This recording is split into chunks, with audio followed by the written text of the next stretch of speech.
I debated for quite a while. Shall we pick up the Gospel of Mark again or leave it lay in the same position? It's a heavy gospel. But I think we've had enough of a break through Advent, and so I decided it was good to pick up the Gospel of Mark again, except I'm not going to start where we left off. I'm going to go back to the first verse of the Gospel. Now, that wouldn't make sense if I was in the Gospel of Luke. Luke is about going from point A to point B over, a period of time. You get from Nazareth to Jerusalem, and then in Acts from Jerusalem to Rome. But Mark is a circle story. It goes around and around and around, because by the end you get to the story, Jesus is sending you right back to the beginning. So we begin in this way. The beginning of the good news of Jesus Christ, the child of God. Well, I'd say we're getting there. People ask me, how you doing, Sam? I say, I'm getting there. You say that ever? I hear it a lot. I hear the President of the United States saying, well, we're getting there. And, it's just an expression, but it also says something about the way human beings look at the world around us. As though there's some goal that we're trying to reach, some thing that we're trying to get to, so that we can feel, fulfilled, secure. I'm not sure exactly what, but what we're getting there is kind of the way we look at this life we have to live. Now, I know it's just a saying, but still, human beings have a way of driving towards an ability to fill their needs, their biological needs, their needs for safety, their needs for love and affection, and to feel like they are somebody, like they've become all they can be. Now, we work on it, and the reality is it creates a great litany of suffering when we reach out and try and grasp and get hold of all these things that we need. It's been mapped by Abraham Maslow. Some of you probably heard of Maslow's hierarchy of needs. These are the needs we have. It goes in order. It's developmental. If you've got enough air, food, water, sex, sleep, if you've got your basic needs fulfilled, well, that's not going to be enough, right? Because now you're going to need safety. You're going to need to feel as though you've got some security, so you have employment, resources, so on and so forth. And if you have all of that, well, then you're going to need to have connection with other human beings. And if you have all that, you're going to need to feel something about yourself. And if you have all of that, somehow you're going to have to become the most that you can be. Maslow's hierarchy of needs. A litany of human suffering when we drive to get it. Consider when we want to get our basic needs met, food, violence takes place. That's kind of the way humanity began. Our species was wired in to be able to get our physiological needs met, because if we didn't, the species would die out. It's just how the universe works. Safety and security. Safety and security. We developed laws so that we wouldn't kill each other in our groups, but that didn't have much to do with killing other groups, you understand. So as we get safety and security, we end up trying to press other people down while our group is the one that wins.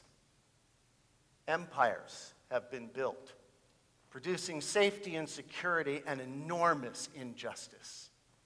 It's the place where greed can take hold, because you can't fill that need enough. We keep driving and driving to get more and more. We have a need to feel as though we are loved and are loving and we belong, and that becomes perverted in incredible ways. Think about the pedophile priests who've been in the news for years, really, but this week in particular. But never mind those awful people that we, can put out of our minds. I've talked to a lot of people of late who are involved in internet dating, interviewing future husbands or wives. I actually like the idea. It seems an interesting way for people to get to know one another. a way to see if there's a fit early on. At least you can find out whether or not somebody's interested in developing a relationship at all, because they won't be on the site if they're not. But when I talk to people about it, what I hear them talking about is whether or not this person that I'm meeting will fill my needs, whether they meet my criteria for who it is that I would partner with at some point. It just doesn't feel like a solid way to work out a relationship as we're reaching out to have our needs fulfilled. We look at our church and ask, well, how can our church fill our needs? That creates division in a church community. Always has. And if at some point we feel as though we want to feel as we've had respect, very often people will put other people down to try and lift themselves up. They want to become somebody, want to become all that they can be. It's easy for arrogance to take hold. A litany of human suffering comes from our grasping and our needs. Empires have been built, injustice is rife. And even our modern empires, the social media empire. I thought this was kind of fun. The things that feed into our desire to have our needs met. You have cable television at the bottom. We can't be without cable television, right? It's actually not true. I got rid of it myself. But on the other hand, I download movies from iTunes. What are you going to do? Right? But, safety and security, we use LinkedIn to try and develop the networks. There's nothing wrong with this. There's nothing wrong with having goals and seeking to live in a way that you are cared for, that you have security. It's just when it is the focus of who you are that it gets out of hand. So we can use LinkedIn for that. If we want to have friendship and feel close to other people, well, we have Facebook now. Again, I like Facebook too. If Facebook is used as a way to connect one person to another, to find out what's going on in a person's life, a dear old friend, so maybe when to connect with somebody if they're in trouble, something like that. But if you develop your self-worth around the idea of how many friends you have on Facebook, well, then things have gotten a bit awry. And Twitter. How many followers do you have on Twitter? How important are you? Is the question that comes. It's interesting how human beings keep working to have their needs met. It is wired in. It's part of evolution. And yet it's also part of what is destroying us. The greed and the injustice is tearing our environment apart. All of the violence that exists among tribes and peoples trying to get their needs met is ready to blow up this world. It's wired into us. And it's why I think the Gospel of Mark recognizes that you got to go back to the beginning, and by beginning, what Mark means is the beginning of creation. Go back to a moment where the power of God is creating something fresh and new. Not the same old thing. A new paradigm, a new way of living, not grasping for needs. That's what the gospel, the new way that the Gospel of Mark is after, is about. And what it sees is an opportunity for us to use our lives to offer the world something of value. To give our lives to something of beauty, trusting that the power of God that animates us and makes us whole will carry us into a beautiful future. It's hard to do. It takes enormous courage, at least if you're being asked whether or not you're willing to actually give up your life. It's something we have to work on, one step at a time, forming our character in such a way that we are able to live out this new vision that Jesus has, a vision beyond the greed, beyond the drive, beyond all of those things that make our avarice choke ourselves off. into a place where life is lived with generosity and new possibility. Can human beings do that? Can we get to a place where we can live in such a way that we are not grasping for our needs, but are instead trying to use our lives, our energy, our hearts to put value into the world around us, to try and see if we can fill other people's needs? Can we do that? Or is our biology too determinative? I don't think so. And I think that's what the gospel is about. A new creative word from the presence of God saying we're going to carry beyond that into a hopeful kind of world. And you can see it in the way some people act in the world. Think about it for a minute. So I have a hero. Tommy Emmanuel. He's the greatest guitarist in the world. And it's not just me saying so. Eric Clapton thinks so. Chet Atkins thought so. Paul thought so. I mean, Tommy Emmanuel, greatest guitarist in the world. Guy plays 300 shows a year. And when he's asked why, he says, because I love to offer the music to people. You ought to see their faces. You ought to see the joy in them. He tells stories about people coming for miles and miles to small towns in Australia to hear him play. And the tears that come to their eyes as he makes music for them. That's living out generously. Think about Bill Murray. We had a funeral here for him on Friday. 300 people in this room to honor this man's life.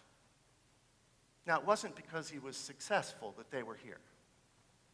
It was because he lived a life that was generous. Each and every person that spoke about him talked about how generous he was, how interested he was in using what he had to be able to let this county grow and develop. I'm not saying he's a perfect man. I'm just saying that there's a generosity of spirit that existed. And if that wasn't enough, the legacy he left in his grandchildren was stunning. Each and every one of them spoke. Each and every one of them recognized that privilege gives responsibility, and each wanted to contribute something to this world. It was something to behold. Can human beings do this? The beginnings of this are really here in the human heart. It can be done. It's incredible what it does for other people when we share out of our resources, when we share out of our heart and love. Sarah Hancock, our bell choir director, posted a Facebook post, I think on Sunday, and she had been quite moved by the fact that when she sang at that funeral, a number of people had spoken to her about how great it was. And it just made her feel like she could share her thanks with other human beings. That's what it does. It's almost catchy.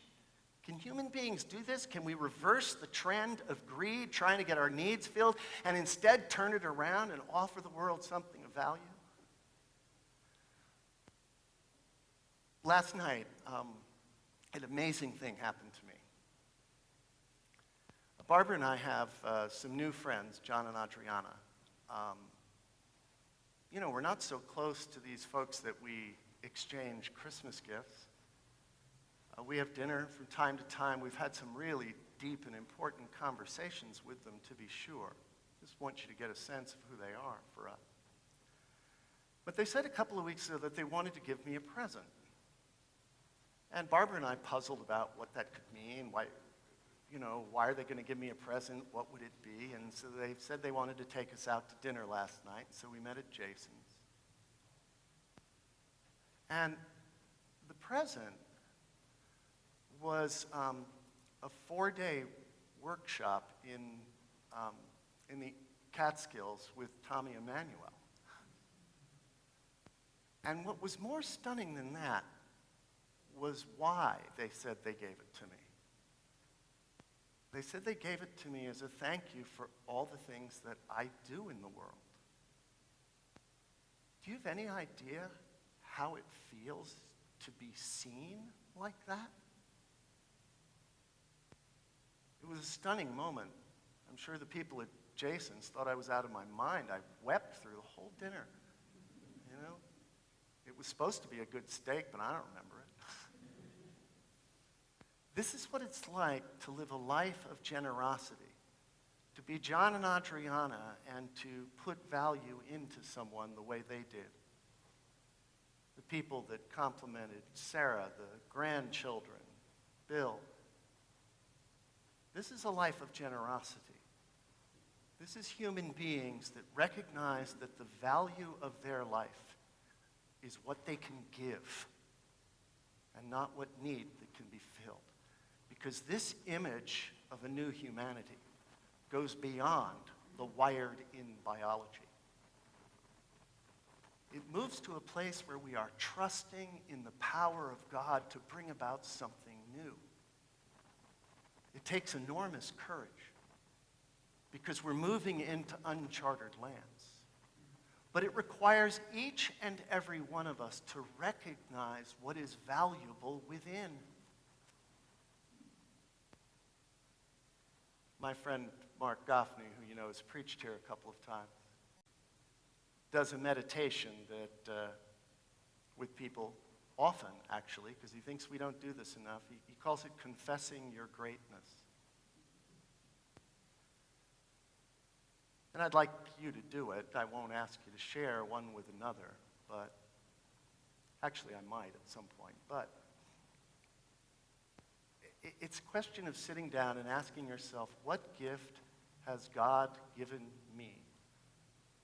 What is my greatness? What are the things that I have to offer that when I put them out into the world, people smile? When I put them out into the world, justice reigns. What gifts do I have